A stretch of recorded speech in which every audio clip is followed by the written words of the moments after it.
மதுரை 18ஆம் படி கருப்பின் வரலாறு. அந்த 18ஆம் படி கோவில்ல இருக்கிற அந்த 18 படிகளும் படிகள் கிடையாது. மாந்திரிக செய்கிற மந்திரவாதிகளின் ஜீவ சமாதி அது. அதுக்கு மேல தான் 18ஆம் படியான் கருப்பு உட்கார்ந்திருப்பாரு. இந்த 18ஆம் படி கருப்பு மதுரையில எப்படி உருவானாரு? பாண்டிய நாட்டுல இருக்கிற அழகர் கோவிலுக்கு சேல நாட்டு மன்னன் வராரு. அழகரை பார்த்தோன்னே அவரோட அழகுல மயங்கி பிரமிச்சு போய் நிக்கிறாரு.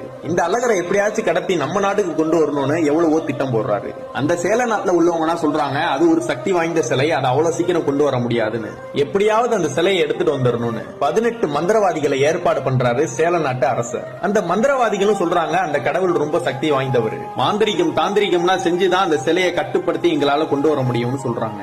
அதுக்கு நீங்க எங்களுக்கு காவலுக்கு யாரையாவது அனுப்புங்கன்னு சொல்றாங்க. அந்த சேல நாட்டு அரசரும் அதுக்கு நான் சம்மதிச்சுட்டு 18ஆம் படியான் கருப்ப காவலுக்கு அனுப்புறாரு. அந்த 18 மந்திரவாதிகளும் அந்த அழகர் கோயிலுக்கு போறாங்க. அந்த 18 மந்திரவாதிகளுக்கு காவலா கருப்பும் போறாரு. அந்த மந்திரவாதிகள்லாம் கோயிலுக்குள்ள போனோன்னு யாரோட கண்களுக்கும் நம்ம தெரியக்கூடாதுன்னு ஒரு மாந்திரிக மைய கண்ணுல தடவுறாங்க. அந்த அழகரோட அழகுல இந்த மந்திரவாதிகளும் மயங்கி போயிடுறாங்க.